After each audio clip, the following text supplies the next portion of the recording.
You wake up already behind. The day hasn't started, but your pulse is up. Notifications ping in the darkness. Your to-do list is stacked like a crumbling tower, and still, you add more.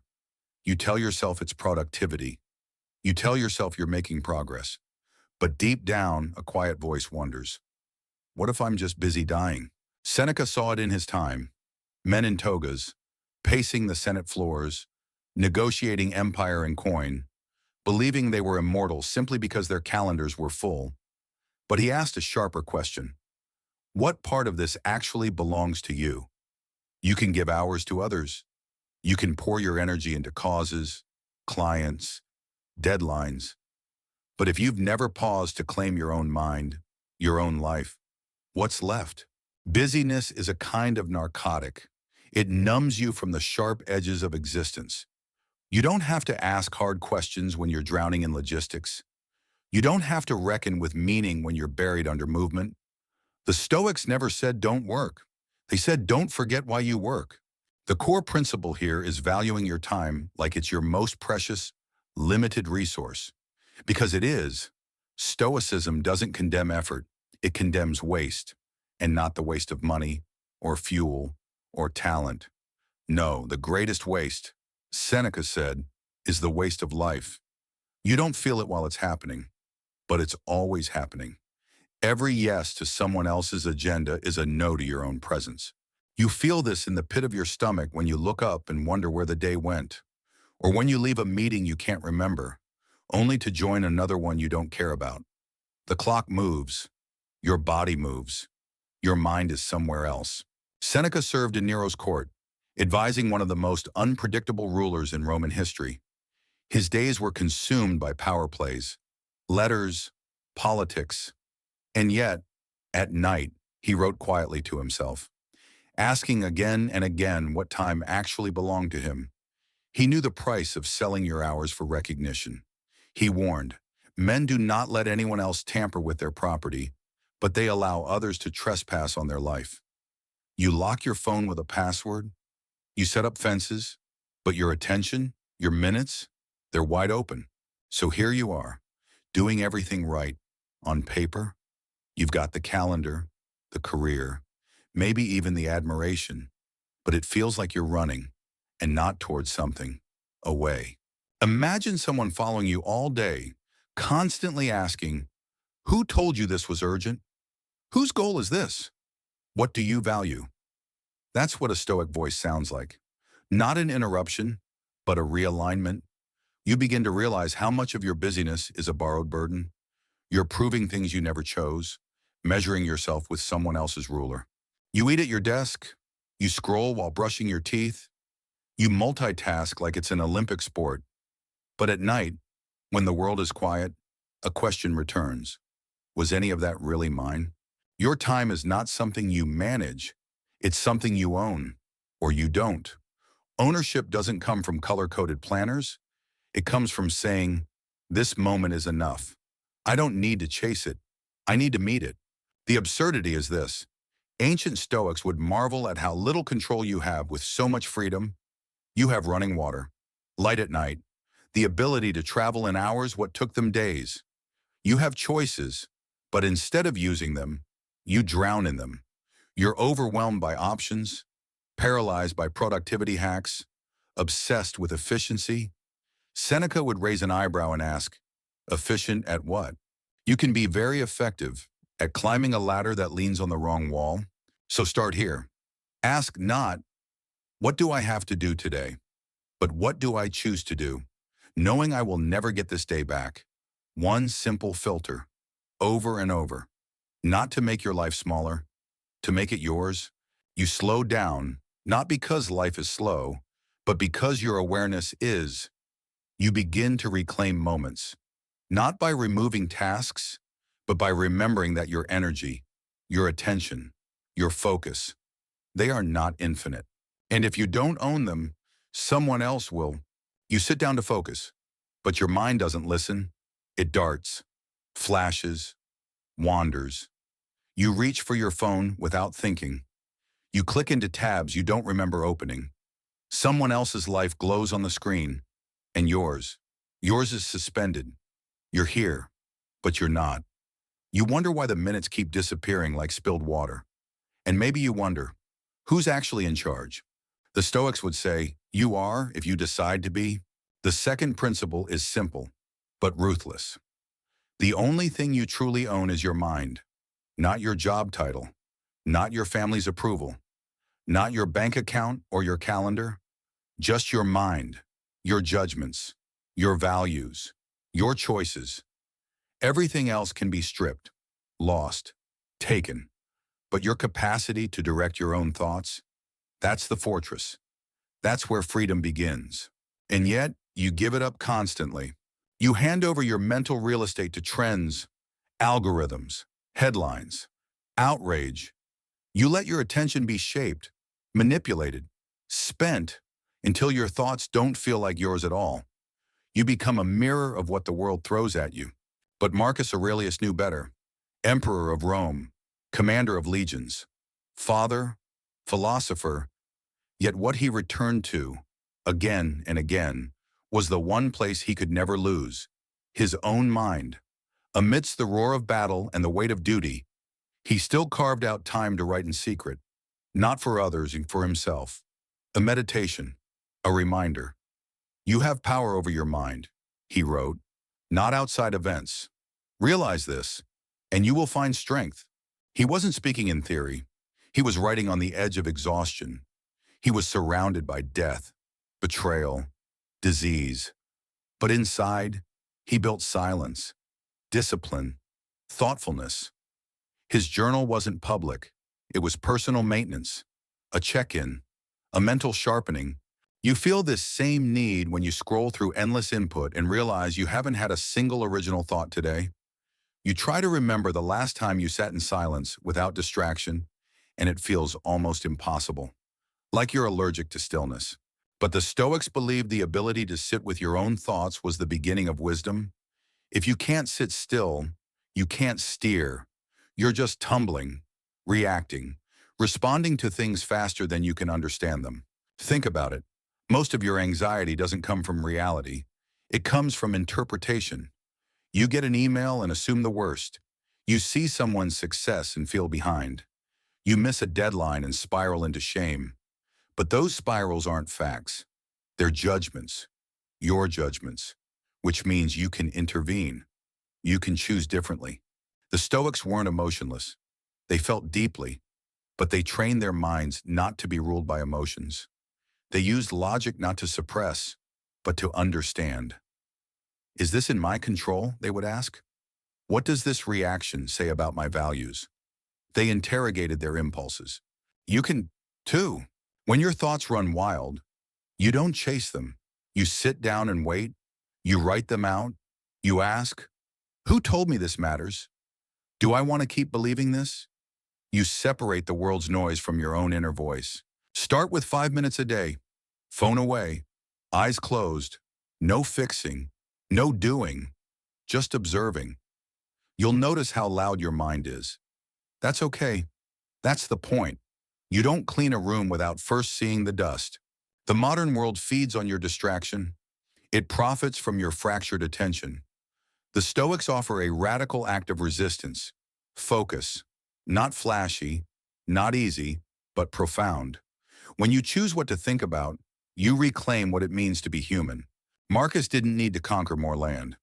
He needed to conquer the urge to be everywhere but here. That's your battle, Matu.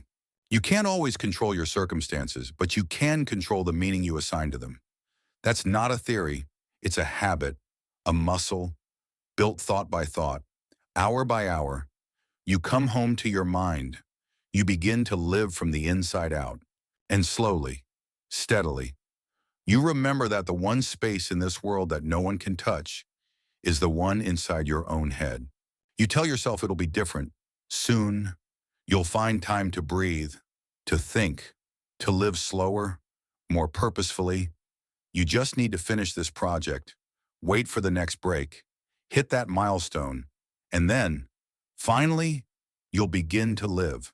But Stoicism calls your bluff. The third principle cuts through this illusion. Life is not waiting for you.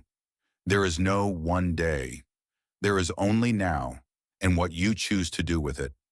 The myth of later is a comfort that slowly erodes your only real possession: time. Epictetus didn't have the luxury of later. Born a slave, he didn't wait for freedom to begin thinking clearly.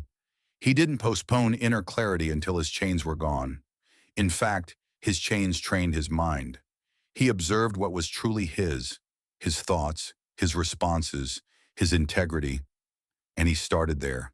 He began his Stoic practice not in freedom, but in confinement. And you have more freedom than almost anyone in history. But still, you wait. You wait to feel ready. You wait to be less tired, more organized, more inspired. You treat life like a rehearsal. You rehearse happiness, rehearse presence, rehearse peace, imagining some future version of yourself that finally gets it right. But the Stoics remind you there is no dress rehearsal. This is the show. You're in it, right now. Epictetus said, "How long will you wait before you demand the best of yourself? Not the most perfect, the best. That means the most honest, the most grounded, the most aware." You can keep saying after this week, but the truth is, your schedule won't calm itself. The world won't slow down to make room for your presence. You have to choose it in the middle of the storm. That's when it matters most. Look at your habits. The way you move through a day, you drink coffee while driving, respond to texts mid-conversation, plan the next task before finishing the first. It's all geared toward later. You tell yourself you're setting up for a better future, but meanwhile, you're missing the texture of the present. The Stoics would call this a form of self-neglect. You worry about aging, about how quickly the years pass, but the greatest loss isn't time, it's awareness. You age without noticing. You drift. You lose years not to catastrophe, but to repetition. 1,000 small deferrals, a life postponed. There's a difference between planning and postponing. Planning is rooted in purpose. Postponing is rooted in fear. One moves forward, the other avoids responsibility. You say, "I'll start journaling when things settle down." But that's like saying, "I'll start breathing once the air is calm." The air will never be calm. Life will never be neat. The Stoic answer? Start anyway.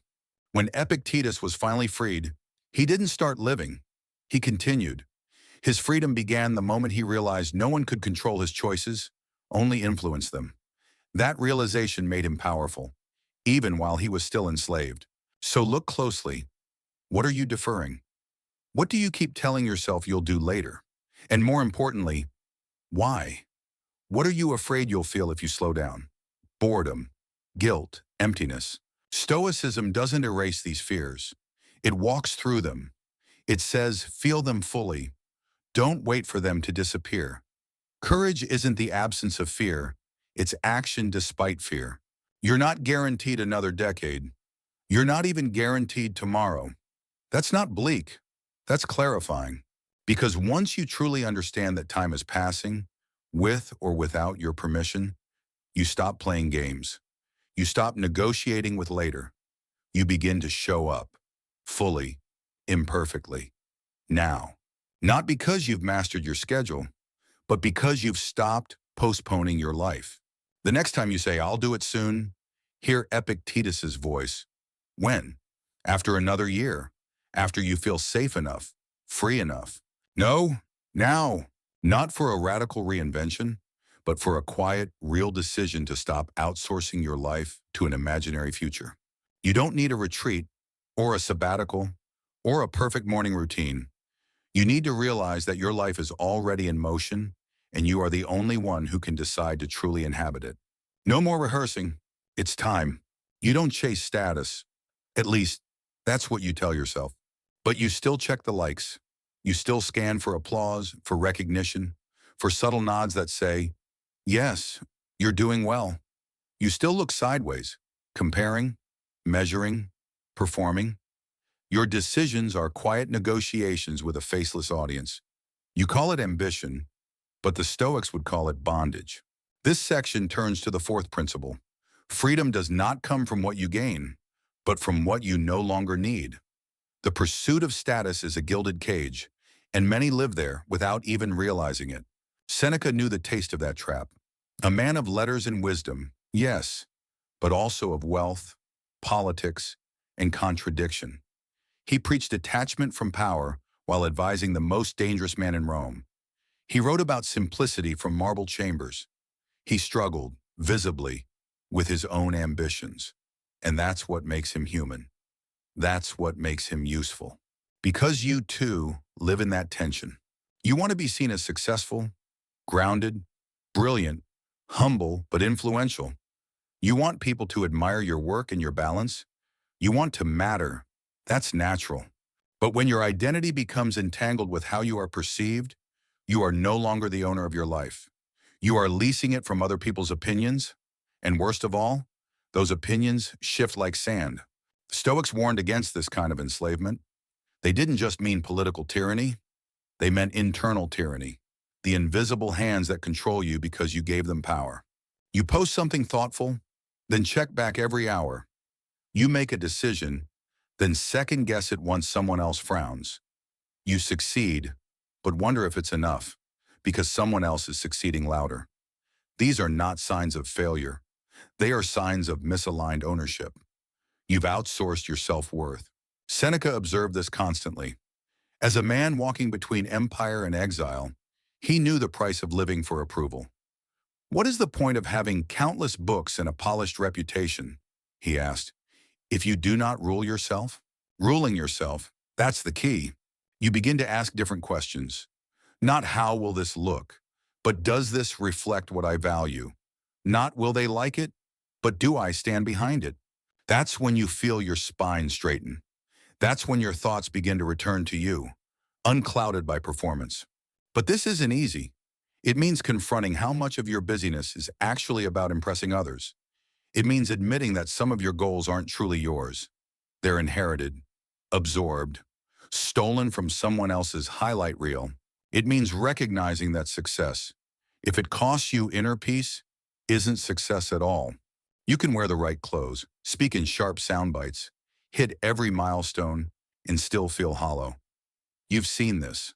Maybe you've lived it. You achieve something great, and the high fades in hours. You look around for the next thing. You wonder, why doesn't this feel better?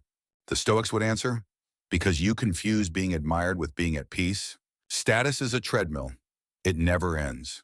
One compliment leads to another craving. One achievement breeds comparison. Even humility can become performative, a new costume to wear. But stillness doesn't need an audience. You can begin to shift subtly, steadily. You don't need to renounce everything or vanish into the wilderness. You simply begin to act from principle, not popularity. You begin to say no, not loudly, but clearly. You detach, not from people, but from their grip on your identity. Seneca tried this. Sometimes he succeeded. Sometimes he didn't. He was flawed. That's what makes his voice resonate, because he knew how hard it was to be rich, visible, praised, and still feel like you belong to yourself. And so do you. You don't need to be pure to be free. You just need to be aware. You need to recognize when your actions serve your soul versus your image. You start asking, what would I do if no one ever found out? That's where freedom lives. In private integrity, in quiet clarity, in the moments when you act from depth, not performance. Let go of being impressive. It's a burden. Be honest instead. Be grounded. Be free. Strip it all away. The titles, the tasks, the followers, the clever words, the perfect plans. Imagine every role you play dissolved in an instant. Employee, parent, creator, achiever. What remains? This is where the Stoics take you last. To the center. To the core of self that isn't built on external events or status or the shape of your schedule. The final principle is the hardest and the most freeing. You own nothing but your character, and that is everything. Marcus Aurelius wrote in a tent, not in comfort, not in control. He was at war, both outside and inside. His empire stretched, threatened, fraying at the edges. And yet, he carved out silence. He didn't know his words would survive 2 millennia. He wasn't writing for legacy. He was writing to remember who he was. And he asked again and again, what can't be taken from me? The answer, your virtues, your choices, your resilience, your compassion, these lie deeper than circumstance. They are not gifted by success or withdrawn by failure. They're forged in every small decision, in how you speak, how you wait, how you respond when no one's watching. Today, your world runs on the opposite belief, that your value is fragile, that it hinges on your output, your visibility, your ability to stay relevant. You're told to build a brand, build a network, build an empire, but the Stoics ask you to build something quieter, unshakable character. Think about what remains when everything else breaks. Not as a fantasy, but as a reality. What if the job ends? What if the accolades stop? What if the schedule clears? Would you still recognize yourself? The Stoics weren't preparing for hardship as an intellectual exercise. They knew loss intimately. They lived with war, with exile, with betrayal, but they also lived with peace, not the kind bought through escape, but the kind cultivated daily in the soul. You see this when you hear about someone who loses everything and still responds with grace, or someone who suffers deeply and still finds time to comfort others. That's Stoicism in motion, not because pain doesn't touch them, but because pain doesn't define them. You begin to feel it in yourself when you stop asking, what do I own? And start asking, who am I becoming? When you stop defending your image and start tending to your integrity, it's not grand, it's not cinematic, it's quiet. You turn off the noise and sit with the truth. Not all of it is flattering, but all of it is yours. And that's what makes it powerful.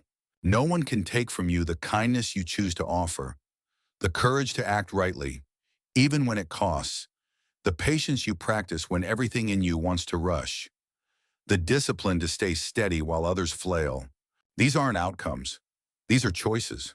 And when you begin to stack them, one quiet choice after another, you build something indestructible, not in the world, but within it, not above others, but beneath the noise.